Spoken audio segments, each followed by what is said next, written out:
You're clearly playing around with this stuff, getting deeper on it. We've also heard in this conference in multiple sessions about how leaders and companies are not seeing good return from AI spend, AI investment, both in time and in resources and cost.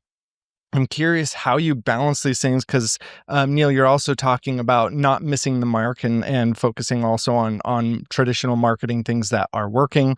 How do you balance that difference there? Yeah, so for me, and then we talked about it this morning too, I want to hear Neil's answer, but I do focus on what's already working. So what's working for us is still very much on the traditional SEO side. So how do we use AI to enhance that, whether it's on programmatic or other, like using the Ahrefs MCP, I can come up with new pillars or content we should be consolidating, deleting, what's cannibalizing. So that's what I'll use those MCPs for. So I use it on what's already working and what's already driving ROI. So for me personally, it's driving ROI. I don't try it on VO3 or Google Nano Banana. Those are fun to play with and I play with those things. But Neil actually made a good point this morning because you actually asked a question yesterday to the crowd on who's driving ROI from AI. Yeah, and almost no one raised their hand.